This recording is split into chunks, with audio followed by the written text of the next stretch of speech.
I'd now like to ask the Chief of the Abbotsford Police Department, Bob Rich, to come up and say a few words.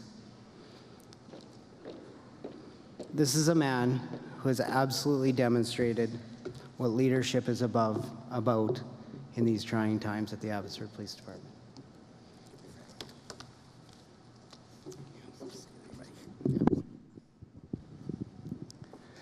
Thank you so much for being here. Every person in this room matters, the support that you bring. Mr.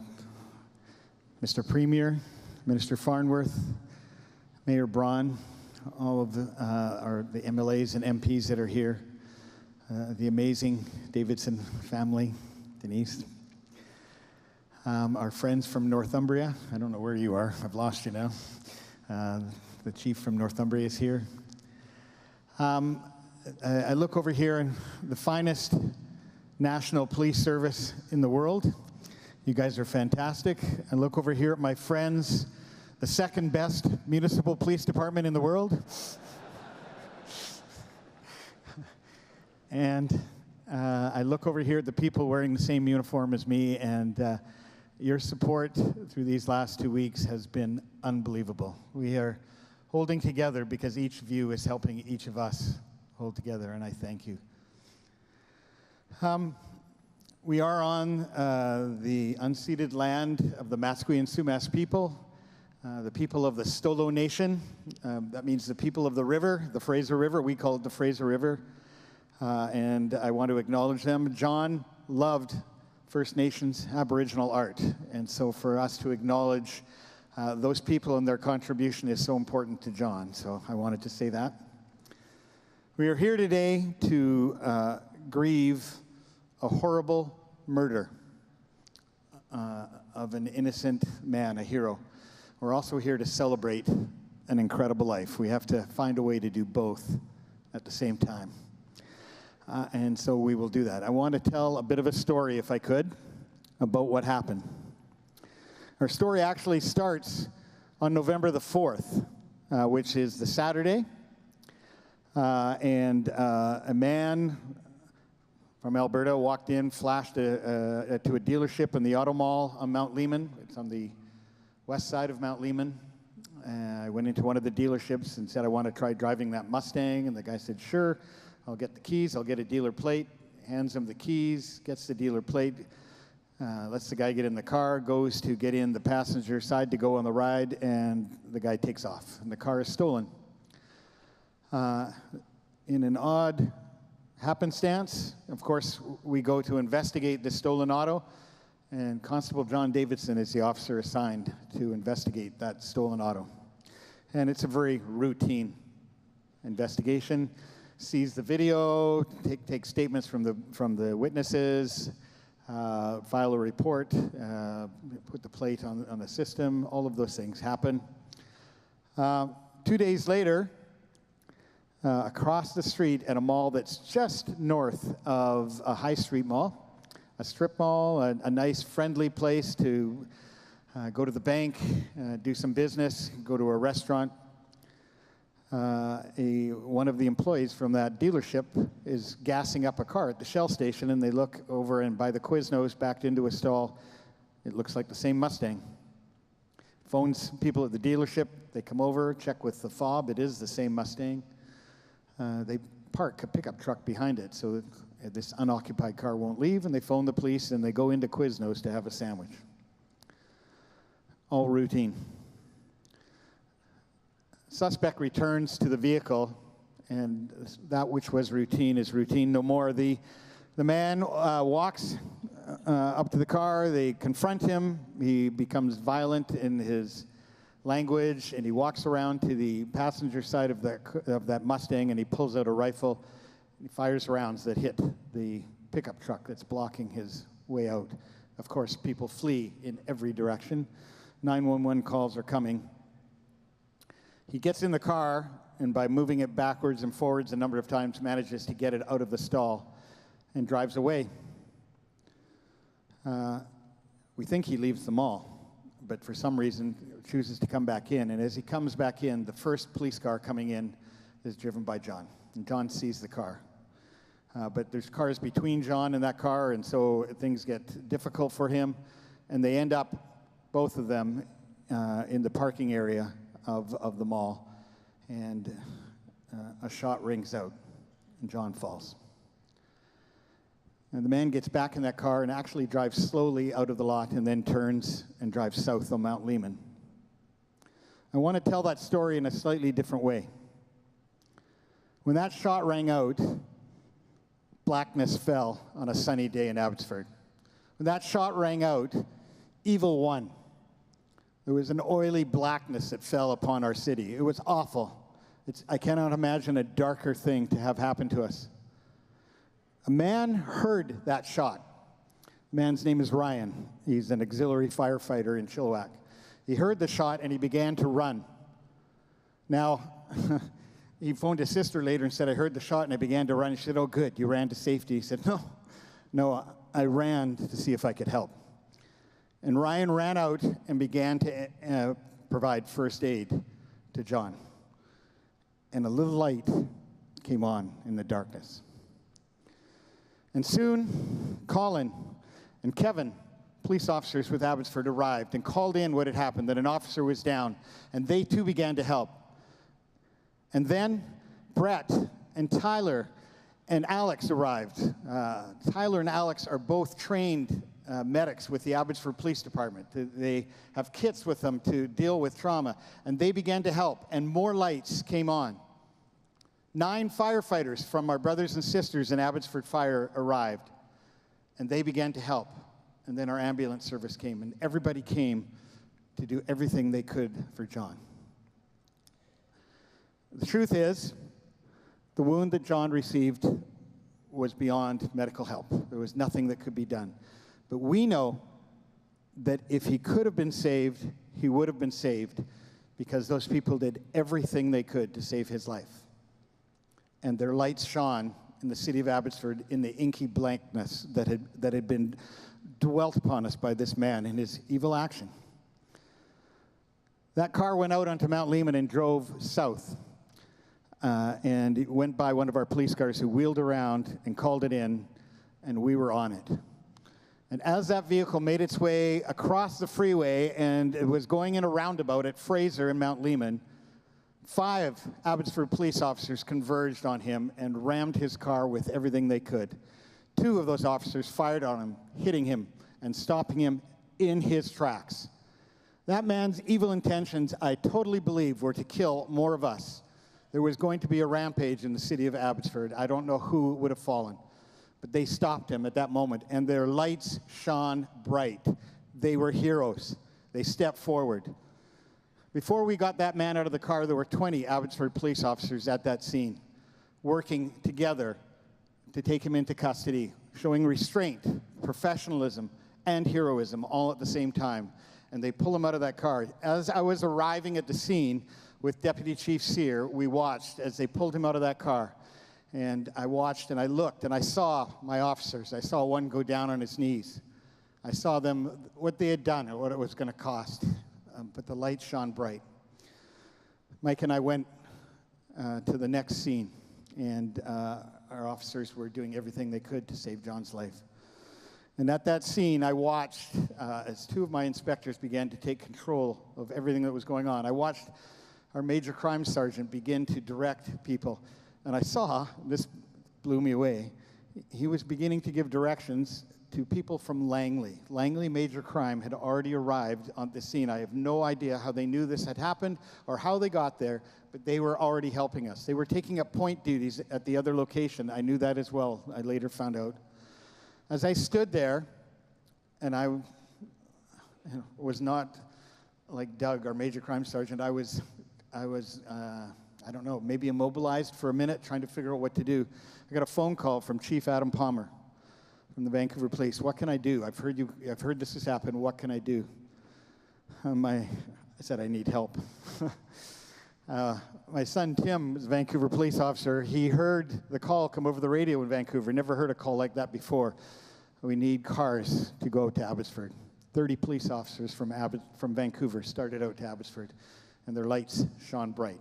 There were probably 70 Mounties showed up, and people from all other places just showed up and began to help, do whatever they could. I was just completely overwhelmed.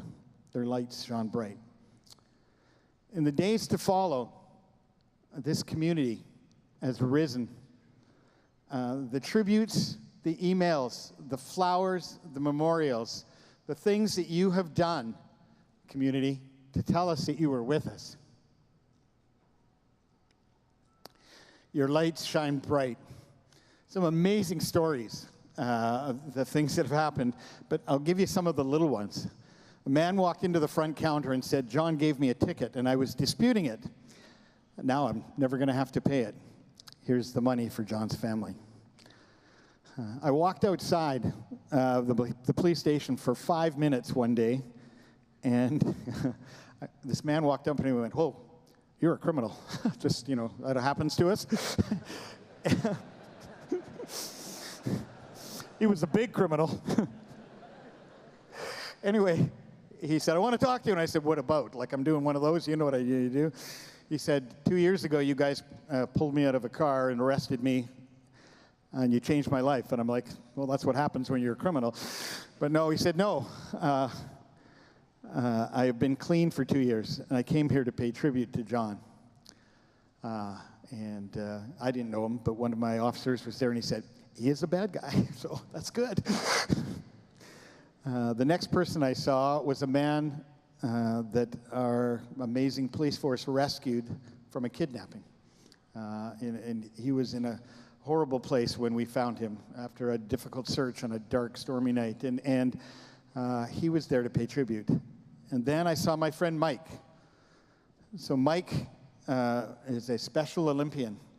And I'd seen him a few minutes before walking down the street, down George Ferguson Way, with tulips in his hands like this. And he was bringing them to honor John. And I said, "Mike," I said, "I've got these. The lady sold them to me for $2. And he came and he laid them at the memorial. Well, when Mike was holding those flowers, it was a beacon of light against the darkness. I believe we have overwhelmed the darkness that this evil man wrought upon our city. I believe that standing together the way we have, that you are here today with us. It took you a lot of effort to be here today. Many of you have flown in from other places. You've given up an entire day. I know that even more. But your light is shining. The people that are watching at home, that lined our route today, all of your lights are shining, and the darkness is broken by what you've done. I want to talk about Mike. Sorry. Mike was the last guy. Let's talk about John. I want to talk about John for a few minutes, you guys. Obviously. So John was in traffic, and he was passionate about the fact that people who drive drunk are hurting us, or hurting people, or killing people. And so he made it a point to go after them in a big way for all the right reasons. So in 2014, he made the Alexa team. So Alexa Midlar, I believe the Midlars have honored us with their presence today. I hope they made it in the building. I hope they're somewhere. In 2008, their 4-year-old girl, Alexa, was killed by a drunk driver. And so they have gone on to create the Alexa team and encourage police officers to take drunk drivers off the road. So he made this team in 2014, but in 2015 and 2016, he not only made the team, he joined the all-star team when you take off 25 or more drunk drivers in a year. And Renee, his partner, told me that on Halloween, this October 31st, he arrested his 25th drunk driver for this year, and so he will once again make the all-star team, protecting this community. That's what he was doing. I have to tell you, though, Deputy Dave Schmerler and I should be getting credit for one of those drunk drivers. So there was this hit-and-run call that came over the radio. I was lecturing Dave about Sir Robert Peel. I wasn't paying any attention to the radio. But Dave was paying attention to the radio, and he said, "There's a drunk driver out there. We're going to go get him." He said, "A driver like that will have driven one block and stopped." And I went, "Get out of here." We went around the corner, and there's the car. The guy had driven one block and stopped. We get out, and this guy I think the professional term for him was that he was blotto. He was gonzo. He was barely there. He was so intoxicated. So I switched into police mood and pulled him out of the car and said, I don't know what we do next, Dave. Do we give him some kind of warning or something? Or So guess who came to the call? Now, when John came to the call, he didn't look like this John who was smiling at us. When John came to the call and I said to him, so John, what do we do here? He gave me this look over here. Like he looked at these two senior officers who have no idea what they're doing, and I said, do we give him a warning? Do you want a text page from me? I've seized his alcohol. Do you want me to put in a page about that? And he's like, stop, just stop. He pulled out an ASD, told the guy to blow, said, I'm done. He failed, I filled out this form, just go away, okay, bye. He said it nicer than that, but when John used to say to me, after I made one of my many chiefly mistakes, sir, with all due respect, I would actually cringe, because what came after that sort of left a strip ripped off the side of me somewhere. John was a passionate man who was not afraid to let me know what he really felt needed to happen. He would shake his head at me. We would have breakfast sometimes, and he'd be like, sir, I'm not quite sure what you think you're doing right now. Well, I'm having breakfast with you, John, but when John was in school liaison, we had a problem in our community. Children, youth, young people were dying from overdoses of ecstasy, or what passed for ecstasy. Often those drugs are very corrupted. And we had several overdose deaths in our community and other places around the Fraser Valley and Vancouver. And so him along with Carrie DeRoche, Constable Carrie DeRoche, his partner when he was in school liaison, they created an Operation X, an 18-minute video about what was really going on.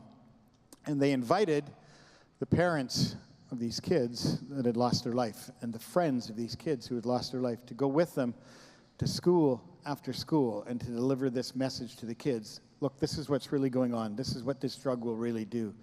And sadly, here's a picture of somebody who's overdosing on this drug, and you really need to have this reality. And you know what? Those deaths stopped. Carrie and John made a difference, and their families that would protect us that way, that came and joined us that way, made a difference. Can you see this bike here in front of me? So I'm going to talk about the Cops for Cancer Tour de Valley. This is John's bike. So the Tour de Valley was September this year. For the first time, John rode along with Robin LaMarche, one of our other officers, and that other team. I don't know if you got to see them march, but the Tour de Valley team marched together today. And so the bike, it says John Davidson on it, 386 on it, and on the side there, Simeon Sarai. So every rider, as a junior rider, somebody who is fighting for their life, fighting cancer. And Simeon was John's junior rider. She is alive today. She's still doing good, but she is in her own fight. And so John every day rode that bike 800 kilometers over 9 days, championing the cause of research and finding ways to help young people survive their battle with cancer. I saw him at the end of the ride, September 29th. That's the last time John and I talked. And he was pumped. He looked like he had ridden from across the street instead of a guy who had just done 800 kilometers. I couldn't stand it. I had gone through a week that I thought was hard, and I looked like crap, and he just looked as fresh as a daisy as he rode up on his 800th kilometer to finish the ride. But he was so excited about what he had done and went around and talked to all the kids that were there. It was amazing, and he talked a lot about how he was going to ride again next year. It was incredible. Denise, a few days ago I had to go along with Mike and give you the worst possible news that any person could ever get, and I'm sorry for that. I saw you 2 days later, and you came up and you gave me this massive hug, squeeze hug, and you said, I'm really sorry for what you had to do. I went, are you kidding me? I come and tell you this, and 2 days later, you're worrying about how I feel. I just cannot believe what a person you are, that's how you responded 2 days later after receiving that horrible, horrible news. And John always talks so highly of you. He told me, I'm not such a nice person, but my wife, she's really nice. And well, John was telling the truth. So I just want to say that to you. One of the things that Mike Sear said to you on behalf of the Abbotsford Police Department is that we will never let you down. And so that promise that he made, we will keep. As people in this audience know, Mike on Monday and Kirsten lost their son in a tragic car accident. Aiden, an incredible 19-year-old, an amazing young man that we got to see at Remembrance Day just the Saturday before. A person with so much promise, just a horrible, tragic car accident and lost his life. And so now we have two families we are holding, and we will not let either family go. They are for us to look after today, tomorrow, and forever. Just give me a sec. I want to talk to you as first responders now. We had a horrible tragedy, and as I said to my people, one is gone, and there's nothing we can do about it. One of us has fallen, and we can't go back on that. But what we can do is ensure that there's no number two. So when we have a tragedy like this, far too often, the other people that have had to respond to that traumatic incident, have had to shoot their guns, have had to try to save the life, have been involved in something they just can't even imagine. We lose more than just that first officer. We lose other people who have been traumatically affected. They've received an operational stress injury. They are hurt. And we've had this attitude in policing that we need to end. And so I say it ends today, if anybody's still confused. Suck it up is not part of what we do. If you get hurt because you've responded heroically on behalf of this community, doing your job, then I want you to take a knee. I want you to get help. I want you to talk to a counselor. I want you to ask your family to bear you up. I want you to take sick days. I want you to put in a claim. I want you to do whatever it takes so that you are well, and that when you step back out onto the street to protect our community, you are able to do it because you have looked after yourself. You have dealt with the injury that you received that was never your fault in the first place. And if you do that, you will be stronger the next time you have to do something that difficult. And if you fake it and pretend you're better, the next thing is going to break you in half, and we will lose you. Right now in Canada, first responders, at the end of their careers, 30% are dealing with PTSD. Many are also dealing with depression, stress, anxiety, other disorders like that. It is not fair. It is not right. You have protected our communities for your career. You have given yourself, and you deserve to have a fantastic retirement. So I say it changes now. When people get hurt, through no fault of their own, because they are protecting this community, and I'm talking about injuries to your ankle or to your operational stress injury that occurs when you've experienced that trauma, I'm asking you to take a knee and take the steps to get better. We need to change how we are. I want to close by saying this. I want to say this out loud. John is my hero. I will never forget what he did. There is no way to take it back. There's no way to change what happened. But we can honor John by looking after his family and never forgetting them. And that's the job for the Abbotsford Police Department, to never let go. We can honor John by looking after each other and not letting a number two, not letting somebody else fall because of what happened. Promise me you'll do that. And number three, we honor John by doing what he was doing in this community so heroically and so well and with so much passion and initiative, and that is we keep our community safe, because that is the oath that all of us have taken. John, we will not forget you. Thank you.